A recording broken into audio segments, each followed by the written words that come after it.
Hello again, Purple Eagles fans. Welcome to PurpleEagles.com. My name is Todd Callen, the radio voice of the men's basketball team here at Niagara University. But today we're going to talk about shin guards and slap shots as we preview the Purple Eagles hockey season. Very pleased to be joined today by head coach Dave Burkholder. Berkey, thank you for stopping by. Thanks for having me.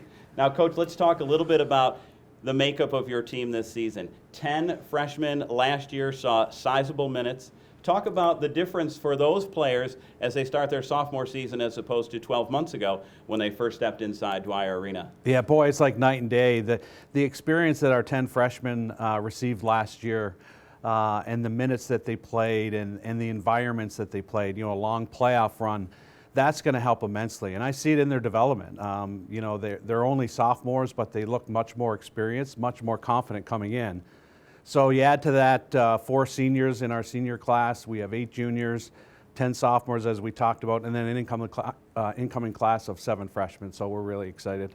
Now, Coach, with hockey, of course, everything starts from the goal out. Jackson Tygrove is hurt to start the season, so Adrian Ignani will be between the pipes. Talk about some things that Adrian does particularly well for you guys. Well, he comes in an older junior-tested goaltender, and he's won a lot of championships in his career before he came to Niagara, and he had a good freshman campaign. Albeit I think Jackson was the story of our team down the stretch. I think he played in our last 10, 11 straight games. Jackson did. But that shouldn't take away from what Adrian did as a freshman as well.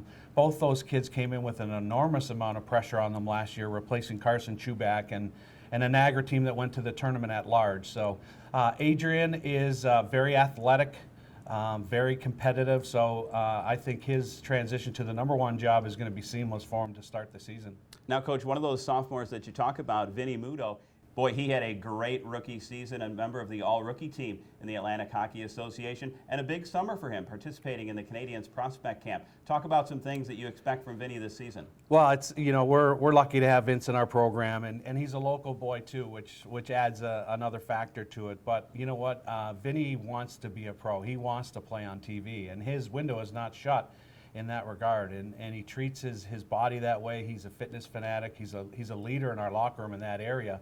And he had a great freshman campaign. He's a puck-moving defenseman.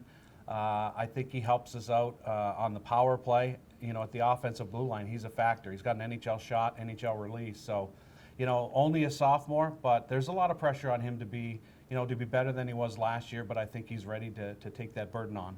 Now, Coach, as you have again aligned a very tough non-conference schedule, you'll start with Clarkson and St. Lawrence, and then later on in the season, a nationally televised game against a perennial power at Notre Dame. Talk about some of the thoughts and what you and your coaches are thinking as you assemble that non-conference schedule. Well, I think it's a big part of the recruiting process. When we have recruits and parents that do their visit here at Niagara, we promise them a national schedule, and our schedule in Atlantic hockey is grueling. It's difficult, and it's a great league. And then when you can add national powers like North Dakota and Notre Dame on an annual basis, I think that helps when kids are making their decisions. So for us to sharpen our skills, our tools, our systems for league play, to be able to play the national powerhouses year in and year out is huge for our program. And you talk about Atlantic hockey, the preseason poll is out. You guys are picked 4th. Is that about where you see your team slotted? Yeah, I don't know where those polls fit in. I mean, our playoff champion the last 2 years in Atlantic hockey have come from the 8th seed, so the preseason 8 pick. So I'm unsure of what that means. I know that last year we were playing our best hockey down the stretch, and again, the playoff experience that we had, winning a series against AIC at home and then going to Air Force and winning a dramatic overtime series in overtime in Game 3. Those are going to help us. So if we can continue on where we left off, I think we're going to be a team that could challenge for a championship for sure. Now, Coach, you've named Kevin Albers and Matt Deneen as your captains this season. What are some things that you see in their makeup that have given them that great honor of leading your team? Kevin Albers leads by example. He's one of those guys that's competitive, and when the game's on the line, especially if we're defending a lead, Kevin's on the ice. But he's one of our shutdown D. He leads us in minutes usually for defense. And just the way he carries himself on a daily basis is why we gave him the captaincy. And Matt Deneen's a junior now. And we just felt as a staff, he has a lot of clout in the locker room. And when he talks, people were listening. He's a great student. He's a good example for our young players when he's out walking around campus. Hey, I need to act like Matt. And those were some of the factors in naming the two guys. Last thing, Coach, before we let you go, a tremendous amount of focus on Western New York hockey down at Harbor Center in downtown Buffalo. Talk about with the emergence of hockey here in Western New York and the Harbor Center. Are there things that you can garner for the Purple Eagles hockey program? And if so, what are some of those advantages? Well, again, you look at our national schedule, and the last 2 years in Atlantic hockey, Canisius won it 2 years ago.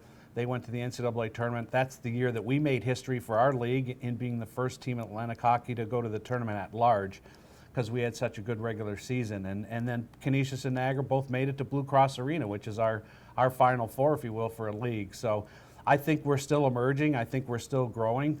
For us at Niagara, this is our 19th season. So we're so excited about the future and to be a part of it and to get some buzz in Western New York, I think is great for both programs. Well, Coach, we appreciate the time. We wish you luck this season. Thank you very much. Again, my name is Todd Callen. We want to remind folks to always stay tuned to purpleeagles.com for all the schedules, highlights, and score information as Niagara University hockey season gets underway.